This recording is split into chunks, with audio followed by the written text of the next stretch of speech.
Welcome to the Pursuers of Peak Performance podcast, the podcast for PTs and fitness business owners to produce more.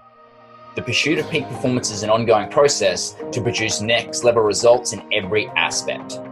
The purpose of this podcast is to share the processes and procedures that peak performers use to produce more. My name is Cody McAuliffe, and I'm the founder of the Pursuers of Peak Performance podcast. I see the proverbial bar of the standards within the fitness industry is way too low. My purpose and my passion is to raise that bar so that the fitness industry can live up to its potential. Let's get into the episode. Hey guys, thanks for tuning in today. Today we have an absolutely phenomenal guest in Jordan Travers. Jordan tells us his story and shares this with his pillars of his book, Man Alive. So he talks about the under-utilised practice of breathing consciously and how to get started with that. The frame of reference of stress is just a form of stimulus. So even if you don't think you're stressed, in quotation marks, you're consistently being stimulated all day, every day by your phone, by emails, by everything. So how to be able to manage that.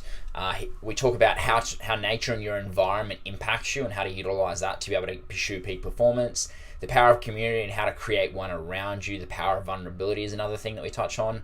And how movement is your interaction with the world and how important that is to you to have a movement practice comparative to just an exercise program that you're following through. So here we go, guys. Enjoy this episode. It was absolutely phenomenal to be able to interview Jordan, and I'm looking forward to sharing it with you. So jump into the episode. All right, so today's amazing guest is Jordan Travers.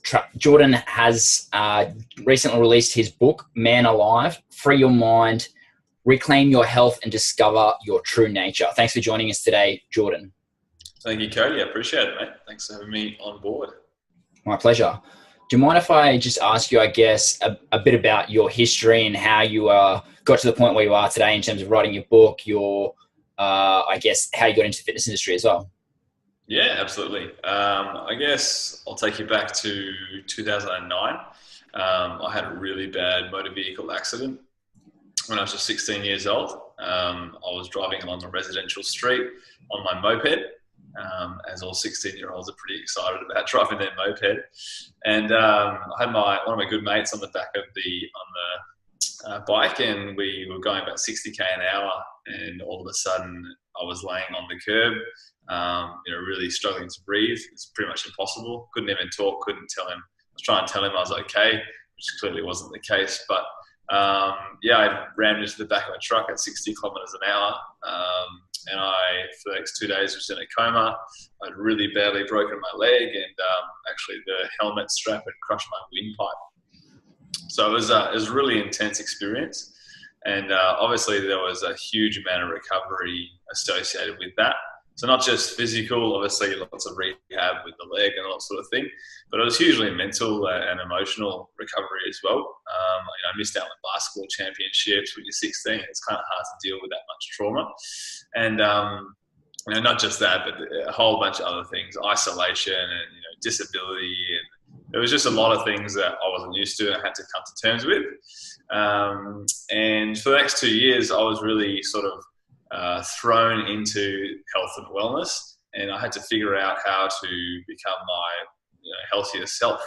So before that, I was always wanting to become a marine biologist and help the oceans and really look out and research and treat that sort of global illness. And I guess it was the help of doctors and surgeons and psychologists and naturopaths and yoga teachers and physios and all these different people helped me understand the benefits of health and how to actually come from a place of dis-ease all the way to feeling alive and fully myself. So that was a huge journey, and that's really what brought me to where I am now. That's kind of the backstory. Yeah, okay, cool. So the basis of the podcast is just interviewing people who are pursuing peak performance. What does, I guess, peak performance mean to you, and how do you pursue it? Peak performance to me means the ability to make clear decisions that are in line with your goals every day. And that's not just, Monday to Friday. That's literally from the moment you wake up to the moment you fall asleep every single day. It's looking after yourself in all areas of the mind and body. So not just good nutrition, not just movement, but also, taking care of meditation and looking about how much exposure to nature you are getting and downtime, as well as, that grind, hustle mode that a lot of people are used to at the moment. It's actually about as much recovery as it is hustle. Yeah, 100% agree. I guess one of the things they touched on is meditation. Can you talk about that a little bit more detail, the benefits of that, and then also talking about, I guess, the power of using breath work to be able to help with peak performance as well?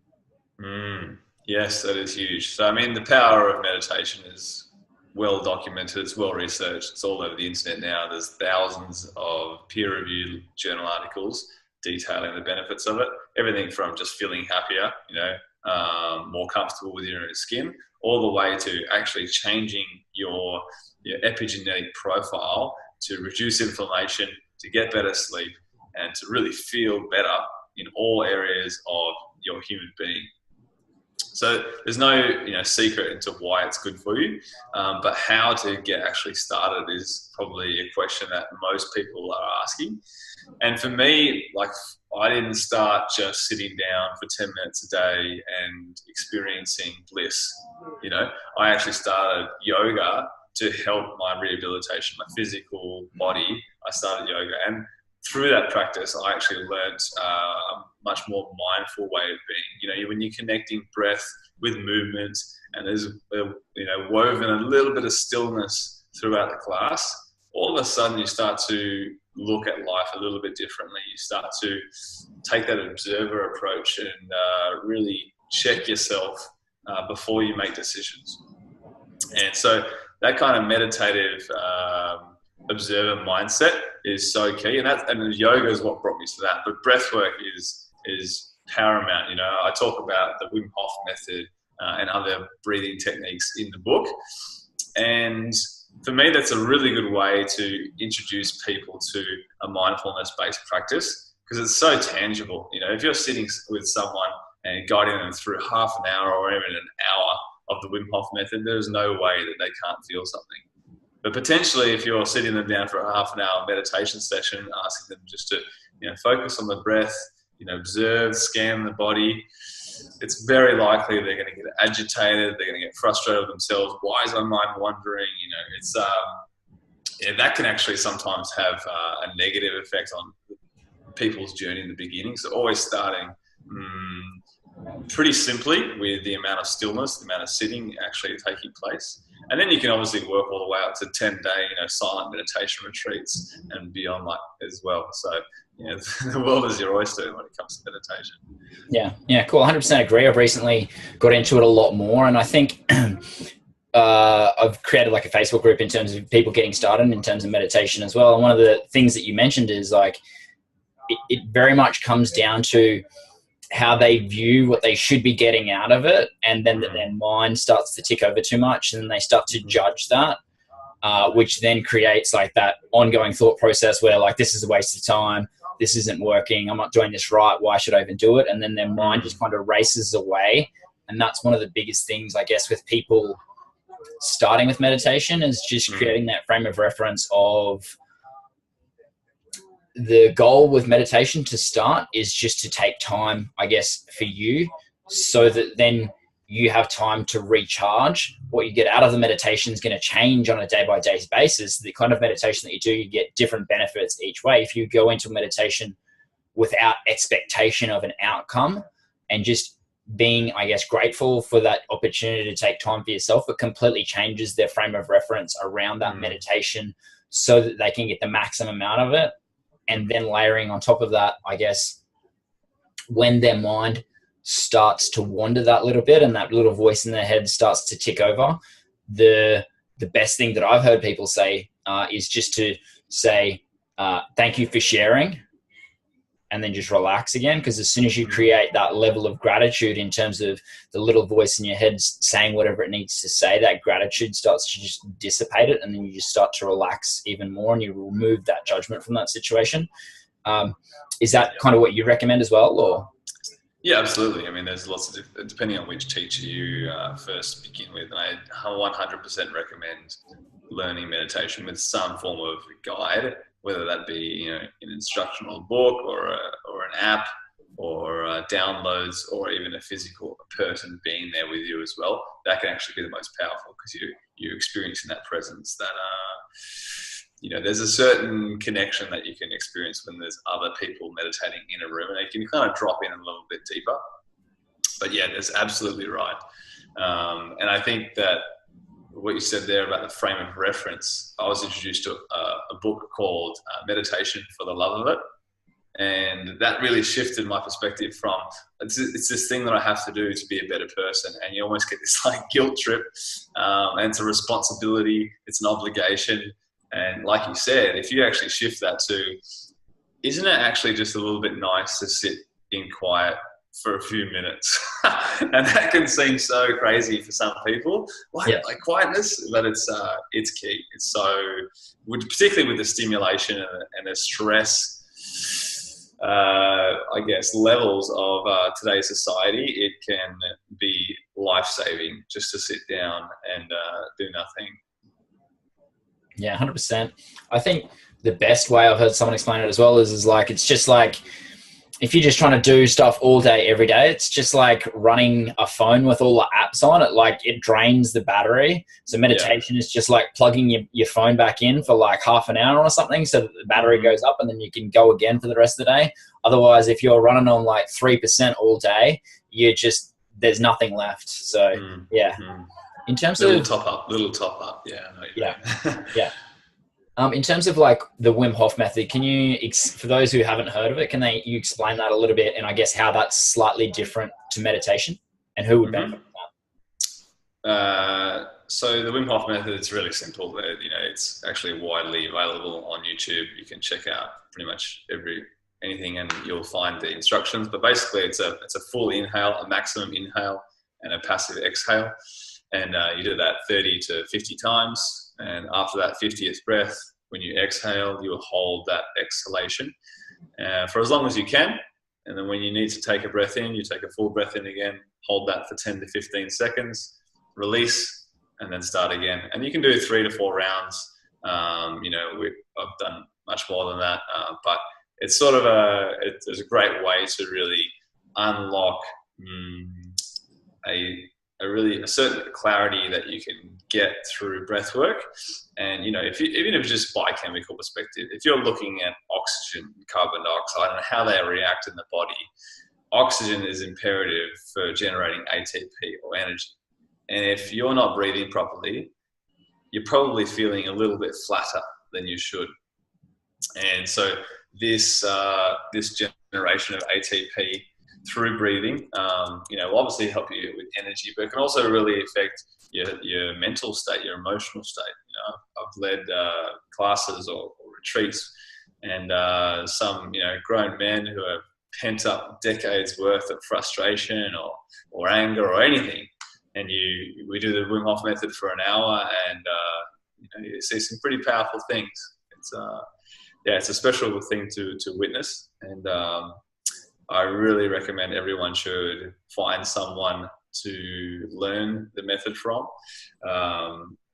As you asked, who's it for? Really, there's no discrepancy.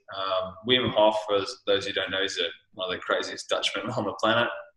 I think he's got about 26, 27 world records. Yeah. And everything from, hanging from one finger 300 meters above the earth for 26 seconds, all the way to running through the Arctic Circle with just shorts. He's a amazing human, and his whole, I guess, belief is that you can control your autonomic nervous system. So your pain tolerance, you can control your temperature, you can control your immune system, your heartbeat, your breathing rate, which we all think is natural. You can control breathing rate, but it happens for us. It's an autonomic nervous system. And so we just thought, there's no point even examining that. It's something that happens automatically, and it's just part of the human being. But then after about 40 years of playing with his breath and jumping into ice and exploring the full capacity of being a human being, he said to these, Dutch scientists, researchers, that he could control his immune system. And so they injected him with LPS, lipopolysaccharide. It's a toxin from the E. coli bacteria. And most people within a few minutes will just be violently ill, fevers, shakes, vomiting, everything. And he was just laying all hooked up to the machines, measuring his heart rate and all those different parameters. And he was completely fine, just focusing on his breath. He was zoned in and no symptoms at all. And they were saying, oh, wow, this is crazy. You're obviously some freak show. And he said, no, I can teach people, in just 10 days. And they said, okay, off you go. And he did it in just 4 days. He brought a group of 10 people back, and they all were symptom-free, and the control group were violently ill. So it sucks to be them. Yeah. But yeah, it's a profound technique, and for sure everyone should at least explore it once. Yeah, 100% agree. It's an amazing experience. You kind of touched on like stress there a little bit. What is your, I guess, your thought process around the connection between food and eating according, I guess, to your stress levels and things of that nature? It's huge. It's so key. And a little story. I've been working at Fifth Element Wellness for the last 3.5 years. And when I first arrived, I was covered in hives from here up, despite being a holistic wellness freak for the last few years. I was allergic to pretty much every single food, from beef to spinach to the obvious ones like eggs and nuts, obviously gluten and things as well. But I was not in a good way. I had no energy, and I didn't really understand why. I'd spent probably close to $10,000 on genetic testing, immunological testing, naturopaths, stool tests, and everything. And to be honest, I was sort of coming up with the answers before they could even help me. And I didn't really find any relief from the people that I saw. Not to say that the whole industry is bad or anything like that. It's plenty of amazing practitioners, but the people I found weren't any help. And then I bumped into Dave. Well, actually, he became my boss. He's the owner and fitness director at Fifth Element Wellness. And we did a blood chemistry analysis, and he basically said you have severe intestinal permeability or leaky gut. And that made sense to me, and we walked through the whole thing in about an hour conversation. And we sort of identified that I'd only been eating about 1,800 calories, doing my fast, my intermittent fasting, my ketogenic diet. I was on calorie restriction. I was making sure I was focused on those longevity enhancing qualities that you hear from podcasts and blogs and all this sort of stuff. But that wasn't for me. My body actually wanted more. And so we pushed my calories up to about 3,500, of course, just with nutrient dense foods. And all of a sudden, along with supplements and other lifestyle enhancements, I was actually symptom free of hives. My allergies went away, and I was able to do, the typical 14-hour workday that most PTs do, which was just astonishing. And that was only in about 3 weeks. And so that was a highlight for me, my personal experience about eating according to your stress levels. I just moved to Melbourne and with a new girlfriend and everything. And everything about that was basically me running at 4,000 revs and only putting enough fuel to last 2,000 revs in my car.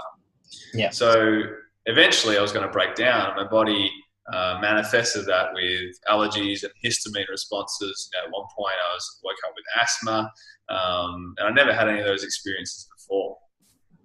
And then I started to apply that to my clients. So a lot of people, even overweight people, are just surviving off some coffee, some sugar, and the adrenaline of their workload.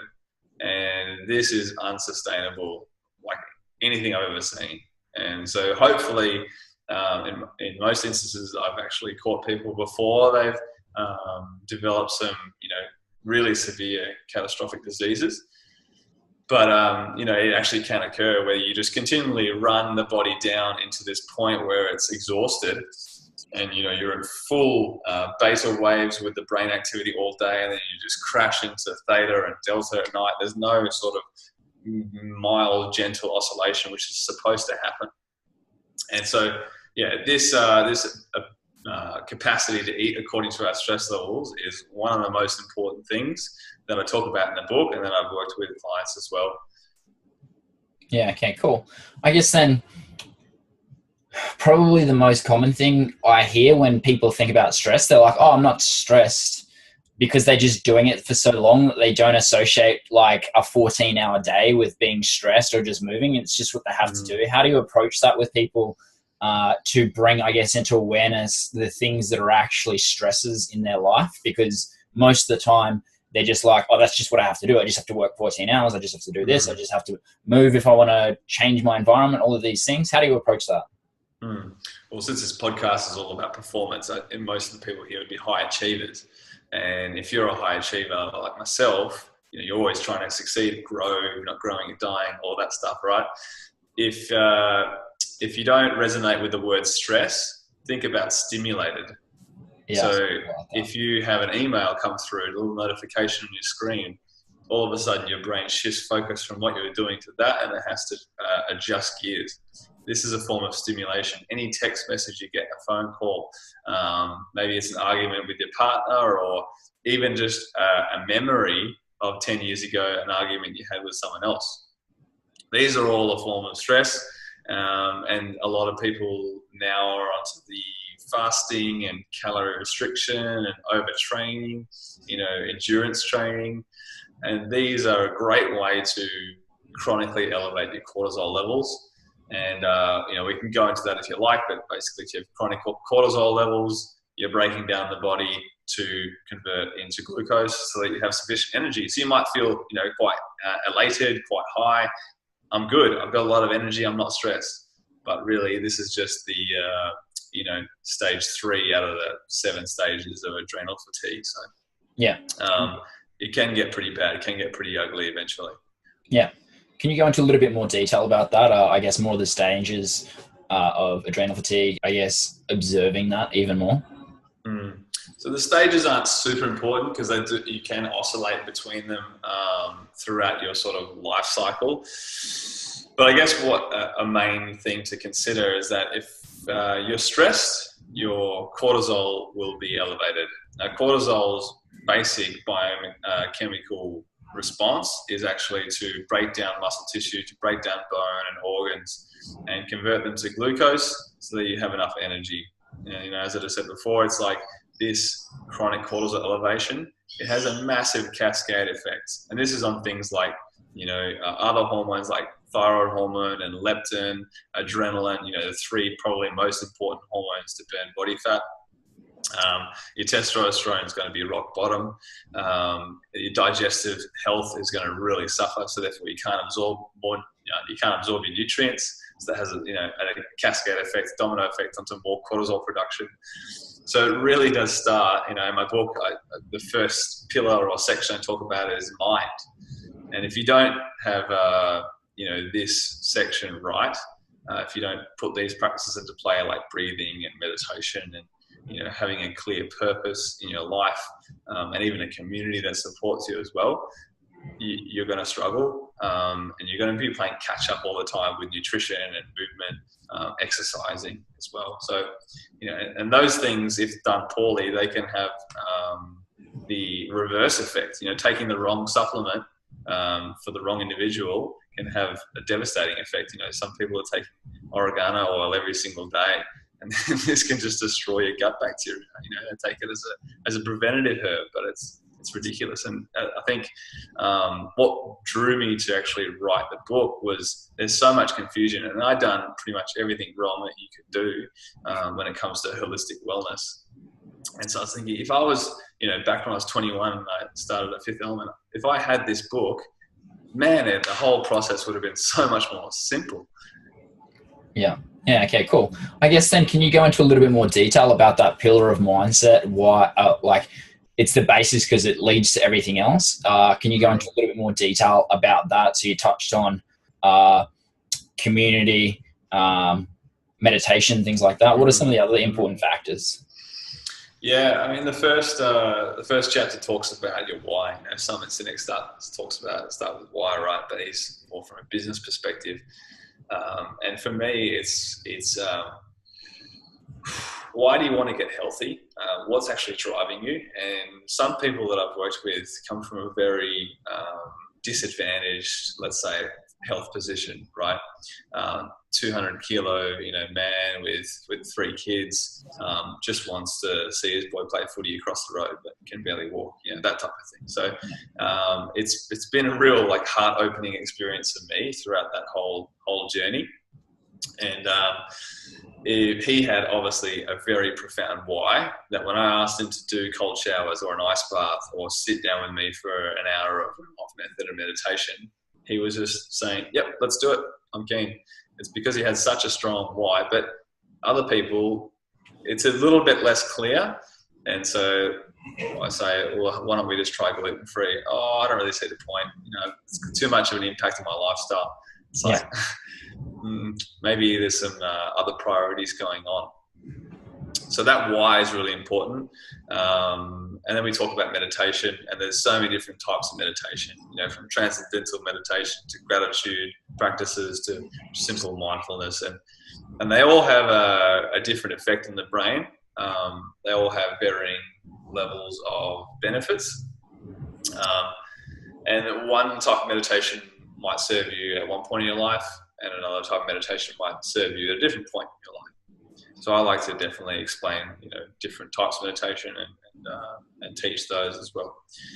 And then we talk about, breath work. So the Wim Hof method, then you've obviously got Navy SEAL, box breathing and Kundalini yoga. I was fortunate enough to go to India for 5 weeks and study there at an ashram. And that was really profound experience as well. And then the final chapter there is about community and also having a purpose. We talk about the blue zones often, and there's been a lot of analysis into what are they eating, how's their exercise regime. There's a TED talk about this on YouTube, and what they found out was actually just it's community that is the number one thing to prevent telomeres from breaking down, which is basically just aging.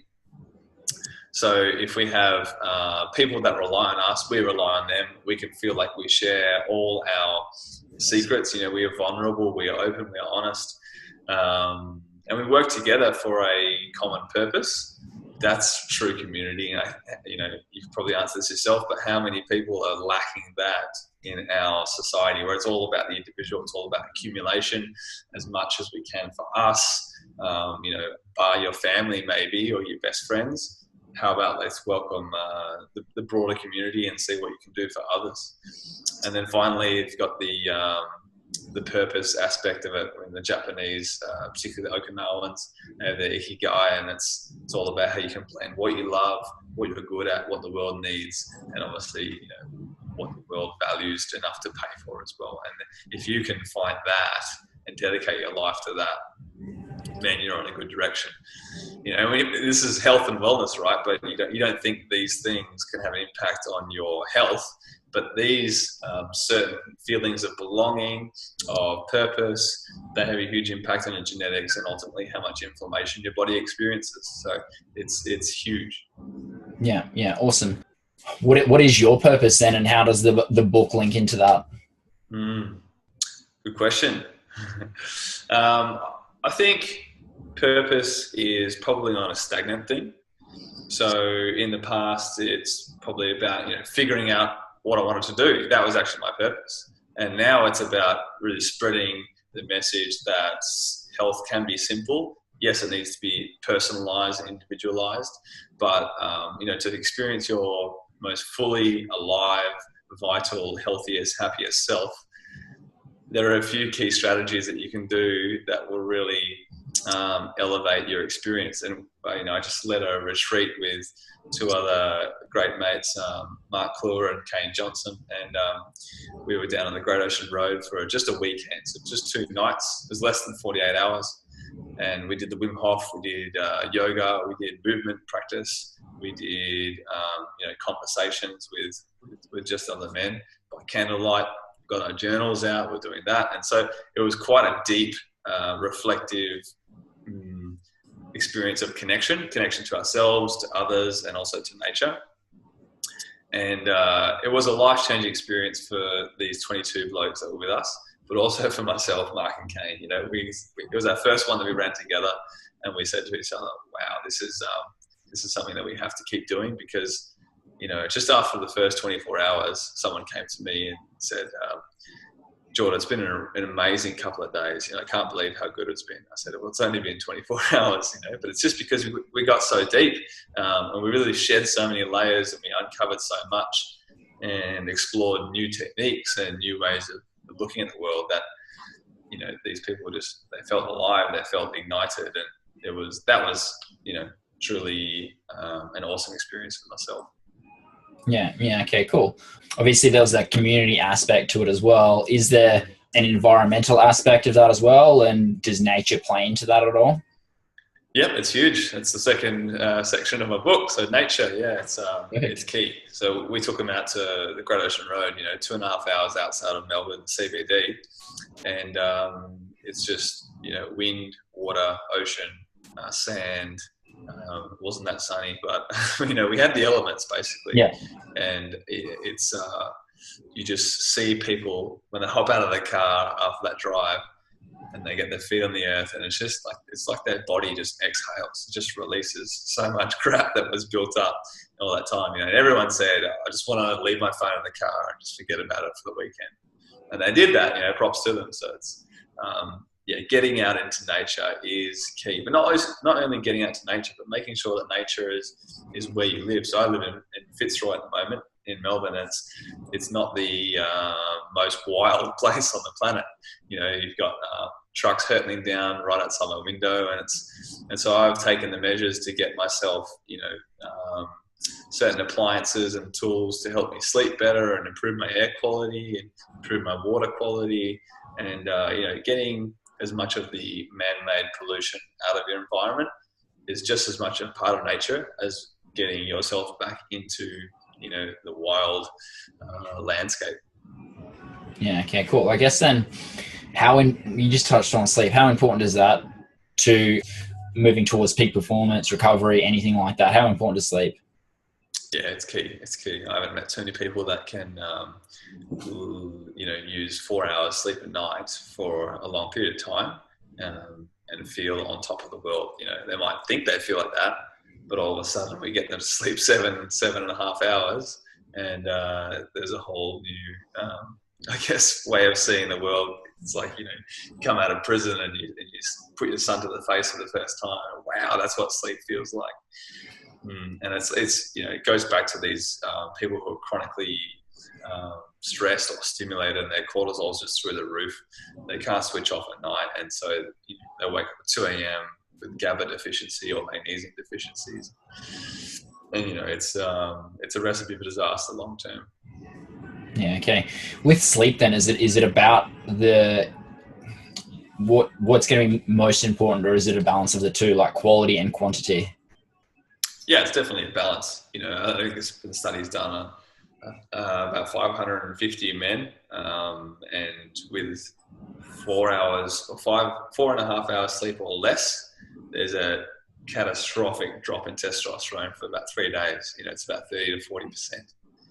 So if you're sleeping for 4.5, 5 hours a night every night, you know, imagine what type of effect that's having on your testosterone levels, which, you know, is important for feeling virile and strong, building muscle and burning fat, and, you know, even it goes as far as saying that preventing depression and mental illness, which is such a huge part of an issue with men's health at the moment. You know, most of men aged 40 to 60 are dying of chronic preventable diseases, and those who aren't are usually taking their own life. You know, it's very rare that people are dying in an acute accident where, you know, a car might swipe them or something like that. So most of it is something that comes down to the body not feeling or functioning the way it actually should. And so a big part of that is sleep. Yeah, cool. What are the strategies generally that you recommend, or the hacks that you can give to people to be able to, I guess, improve the quality of the sleep that they're getting? Sure. You know, you can go from taking a very cheap, simple magnesium supplement. I say cheap not to deteriorate the quality of it, but just to say that it's actually quite inexpensive. Magnesium, 800 milligrams for an 80 kilo male generally does the trick. But if you particularly are stressed out a lot more, you can go as far as doubling that. So you can go from there all the way up to purchasing something like an Earth Pulse, which I used for about two years, and that basically helps you guide your own sleep cycles throughout the night. So it'll take you down to delta, then up to theta, delta, and you'll get those natural rhythms just through this electronic device that actually pulses out EMF, but it's actually healthy EMF that's the same resonance as the earth. So if you're picking up your mobile phone, putting that next to your ear, it's about 1,000 times more than the resonance of the earth. Whereas this earth pulse is actually, if you're living in a 40-story high rise, you're pretty far away from the earth's magnetic field. Yeah. And so this type of tool can really help mitigate a lot of the Wi-Fi stress that you experience, but also help you get a lot better sleep. So that, one of those costs about $1,000 if you get the premium version. And then obviously blue light avoidance, getting the Flux app and, your night shift mode on your phone. And then those really cool sunglasses too. But yeah, there's a ton of them. So finding out what you're actually lacking in is also probably the key as well. Are you lacking in downtime? Are you exposed to blue light too much before bed? Are you nowhere near the Earth's natural rhythms? Are you not getting your feet on the floor? Maybe you're not even exercising, and that's probably the biggest thing for sleep as well. Just getting some movement in the day so you feel a little bit more tired at night time. Yeah, okay, cool. What's your frame of reference around exercise then? How important it is? Is it about exercise? Is it about smashing yourself? What's it about? Absolutely not. I think it's much more than, hopping into the gym for an hour, 3 times a week, 5 times a week even. It's actually a way of viewing how your body interacts with the world. Right now I'm not even sitting on a couch or a chair. I'm actually just on the floor and I'm sitting cross-legged, and right now I'm actually moving. I'm not doing a movement practice, but your body never stops moving. So either you're moving in accordance with a better functioning body, or you're moving to sit and bind yourself in a chair or in a car seat or in front of a computer, whatever it is, right? It's actually much more of a way of life than it is about getting your exercise routine in. So movement is something that's really inspired me is Ido Portal. I did an internship with him at the beginning of this year, 5 days, full days from 9 o'clock in the morning till 9 at night. And it's not so much the, techniques that he shows you, but just being around this fellow for 5 full days, you really pick up a lot of his way of viewing the world, and it's quite different to what we consider normal, And then there's other people like Katie Bowman, she calls herself a movement ecologist, right?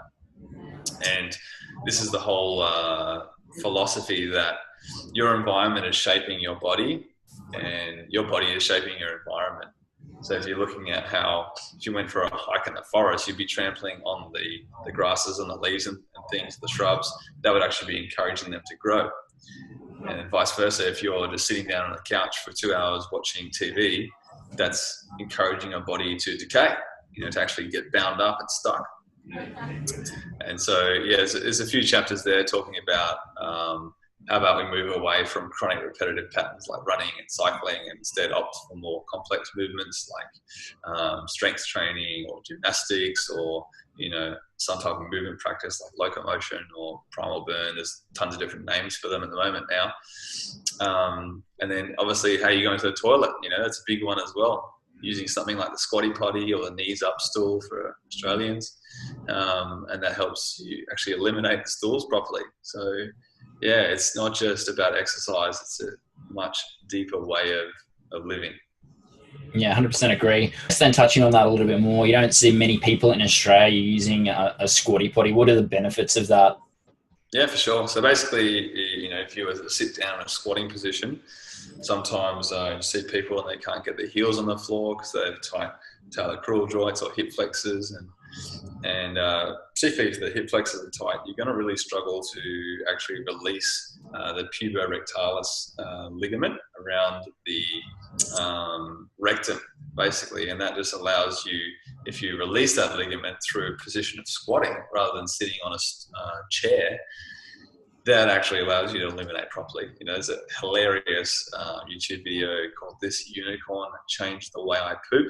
I highly encourage everyone to have a look at that if they haven't seen it yet. Yeah. Okay. Cool. Yeah. 100%. And I guess that's just compounded by like everyday life now. Everyone's like sitting down the majority of time, and it just changes that posture of people, and it just reduces the ability to be able to have those effective bowel movements because everything just tightens up. Because if they're driving to work, they're at work, they're sitting on the couch at home, they're generally sitting in that position. And one of those, that postural change just has so many, I guess, effects on the body that most people don't even think about or know about. And that's like one of those ones that they can, I guess, it's a good indication of like what your health is, what your bowel movement is like as well. Do you find that?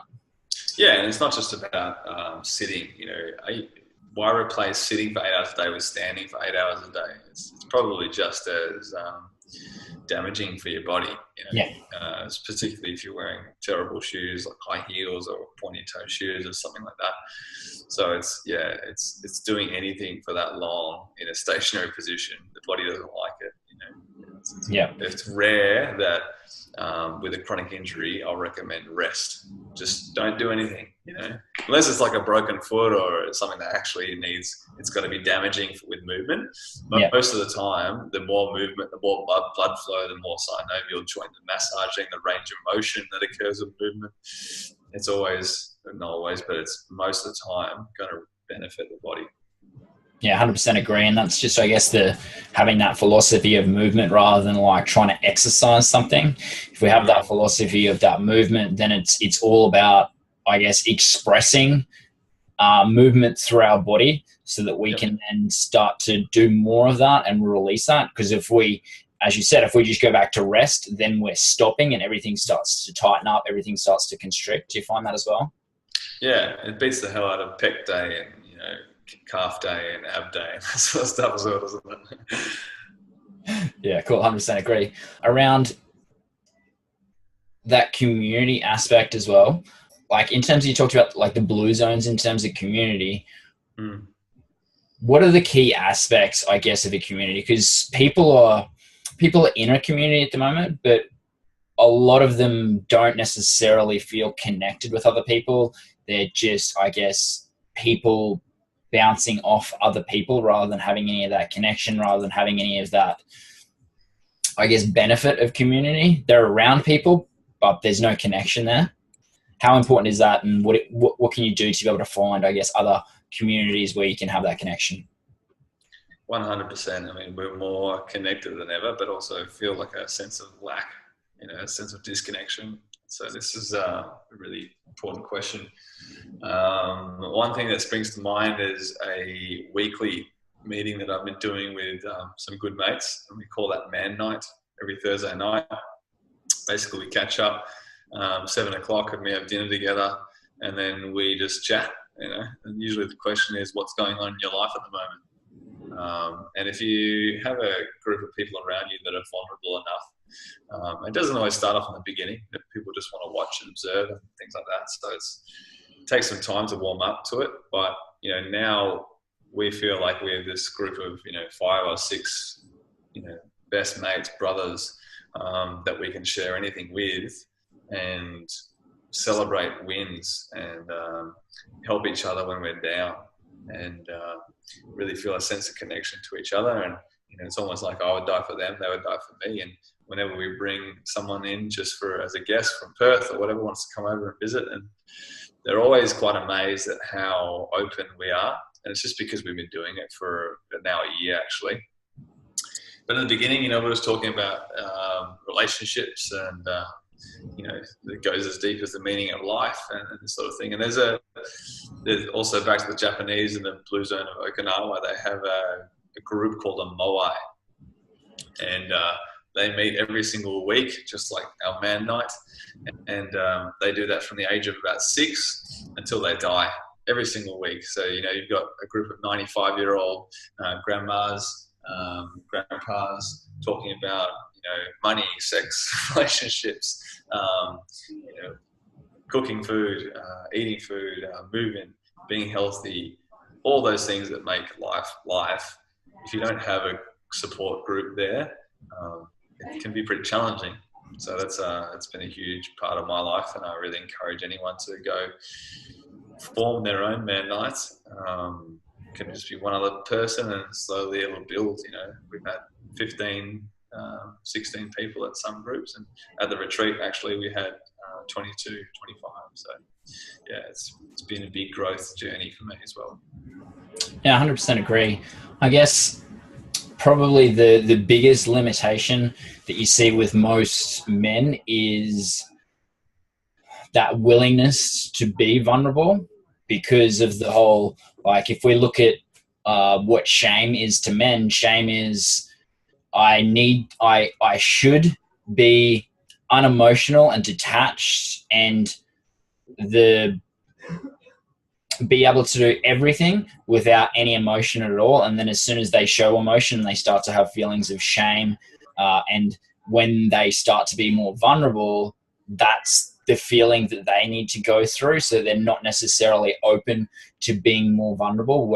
And if we understand, like, vulnerability is very much the gap between where we are and getting anything that we want. If we think about creating love in a loving relationship, it's being vulnerable with an individual so that we then can become open, so that we can then create a relationship. If we don't have that vulnerability, there's not that connection. So it's like that gap between those two things. How do you help people be more open to being vulnerable?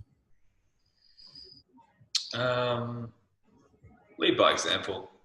If you're sharing things that people would never expect you to share, all of a sudden they feel like they can trust you, and they'll do the same. Yeah, 100% agree. I think it comes from that, leading by example and having that courage to go first. Because then if you set that example, then people are willing to, I guess, share that a little bit more. If they have that thought process of, I don't have any value to add, then they just hold themselves back and they don't open up to that vulnerability. But as soon as they see someone else do something that's very uncomfortable for them, then they're more open to doing it as well. So do you find that at all? Yep, absolutely. Yeah, for sure. But also it's about not pressuring people. If they don't feel like they want to share something, then it's fine too. Just share your thing and move on, and just encourage them to keep coming along to the sessions, and eventually they'll want to say something. Yeah, 100% agree. Very much just comes down to, I guess, that community, exactly what you talked about, having that environment where people can share exactly when they're ready, and then if they're not ready to share, then that's completely fine too. It's just removing, I guess, that judgment from it, and understanding that creating that environment is very much just a safe place and an open place where they can share if they're ready and if they're open as well. So yeah, absolutely. So in terms of, if you could go back to when you first started in the industry, or when you had your first accident, what advice would you give yourself at that point? Oof. Probably there was not much advice. Obviously. Yeah, there's not much advice I could give myself as that 16-year-old who crashed his moped. I think, a lot of that growth that had to happen for myself. Everything's going to be okay. It's probably what I would say. But to the coach Jordan 3.5 years ago, learn as much as you can. Never stop learning. That is 100% the key. I spent pretty much every dollar I earned, bar food and rent, on education and courses and things that were aligned with the way I saw the world or wanted to perhaps explore. And learn as much as you can. Do those courses, read those books, speak to people as well. You can learn a lot just from speaking to mentors, but role models and colleagues and even clients as well. So just pursue and absorb what you're interested in. Probably comes down back to that ikigai, that purpose, that passion that you're really keen on pursuing. and ultimately everything will flow from that. But don't be afraid about spending money on courses and things. They'll always come back to help you out, as long as you are, I guess, really absorbing everything and participating as much as possible. And I actually find that writing blogs, after the fact, or keeping a journal throughout, and even teaching classes on the things that you've just learned, that's the key to cementing that knowledge as well.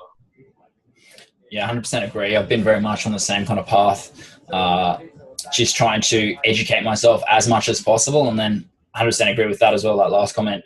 It all comes from sharing that with others so that we learn so much more about it. The more we teach something, the more we learn about the deepness of what we're really teaching, and we get that extra level of understanding of exactly what we're doing, why we're doing it, who it applies to and who it doesn't apply to as well. So it's creating that, I guess, deep knowledge in terms of anything that we're doing as a coach, as an author, or anything like that. What do you think is, I guess, lacking currently within the fitness industry? It's a great question. I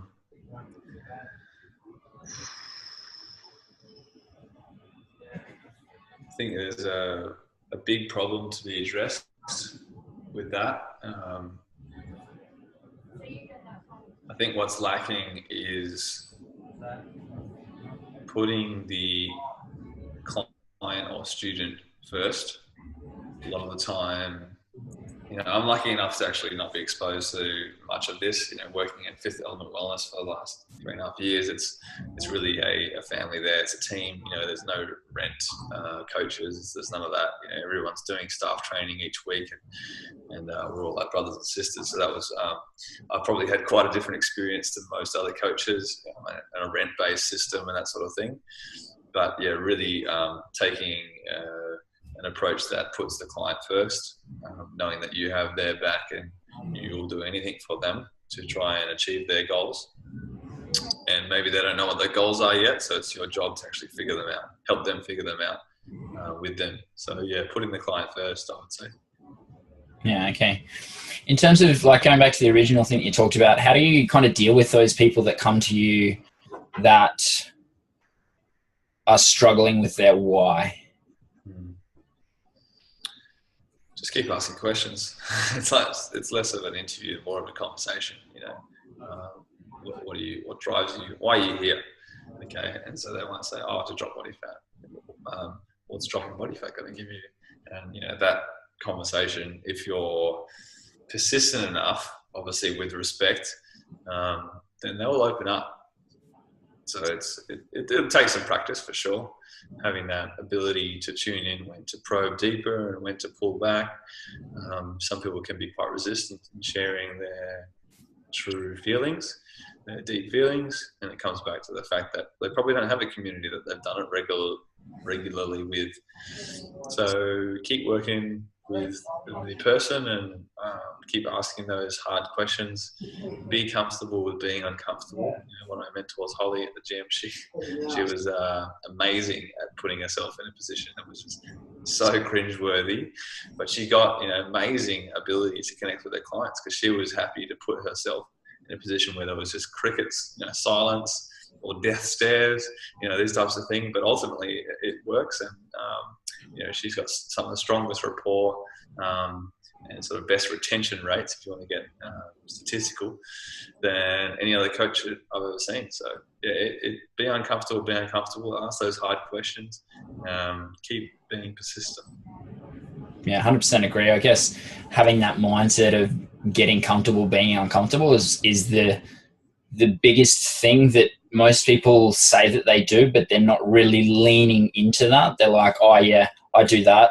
But then as soon as they get some level of discomfort, they just step back because they're fearful of something and they're fearful of asking those uncomfortable questions. Even just in a simple context, it's like asking about what people's bowel movements are like. I know so many trainers that don't even ask about that when it's an integral part of, I guess, someone's health, and it's a good indicator of where they're at to be able to create an understanding of what's going on inside that person's body. Do you find that as well? Yeah, for sure. Yeah, people can get scared about judgment and things, and it's not to say that the training's been bad. It's just that they haven't been taught, or they just haven't been exposed to that type of mentorship or role model experience before. So if you feel like that's you, then go find someone who can teach you how to do it. Yeah, cool. What would you recommend in looking for someone to be able to help coach or mentor you? Finding someone that you really respect as a coach, for sure. They have to have the same values as you, 100%. Maybe not the same way of seeing health and fitness of the world, or they might have different beliefs around nutrition, but making sure that they have similar values to you. They're not out just to make a quick buck, which I see a lot of coaches doing at the moment. But yeah, if anyone's keen on education, I'm no longer working there as of last week, but Fifth Element Wellness they do mentoring and training for coaches and development programs and things. That's 100% the best value for money program that you could do. Yeah, 100%. In terms of like what are just like, I guess, 3 hacks that you've probably written about in your book that you would give to generic recommendations for people just to be able to improve and move towards peak performance? Do 4 weeks of elimination diet. So that's strict paleo. And then after that, figure out what works best for you. Everything from high carb to low carb to intermittent fasting to high calories. It's the nutrition world is huge, and to think that you'll have one diet that'll fit you for your whole life, and even one diet that you can recommend to your mate that's going to have the same effect that it has for you, it's ridiculous. Nutrition is so complex that it has to be individualized, it has to be personalized. But starting that elimination diet, that 4 weeks of paleo, is a great way to kick things off. So that's number 1. Number 2 will be learn how to breathe efficiently. Everything from the Wim Hof method to box breathing and Kundalini yoga. Those techniques, they are life-changing, and explore them as much as you can. And probably the last one would be shift your mindset around exercise to more of a way of moving through the world. So, recognizing that even if you're driving, you're moving your body in a way that might not be best. So perhaps riding a bike for transport or walking might be better. Getting away from sort of that, let's go for a run 3 times a week, to let's explore the most complex ways I can move my body. So things like rock climbing, dancing, martial arts, anything where you have to adapt to the natural environment or another person is just going to be so much more beneficial for your entire being, not just to get those 6-pack abs. Yeah, 100% agree. Some amazing tips there.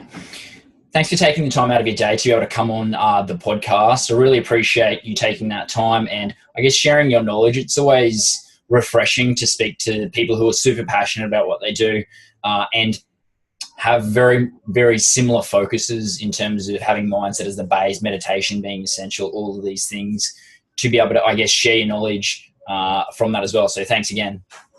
You're welcome, Cody. Appreciate it. What's the best way for people to be able to get in contact with you, and where can they find your book? If you go to jordantravers.com, everything's there. Amazon at the moment has the book. And I'm working with Book Depository and Booktopia to get those up as well. But if you go to jordantravers.com, then that's probably the timeless link, and everything will be there and constantly updated. Yeah, cool. Awesome. Thanks again. Really appreciate your time. Cheers, Cody. Take care. There we go, guys. There's today's episode. Thanks for taking the time out of your day to pursue your own peak performance by listening to this podcast.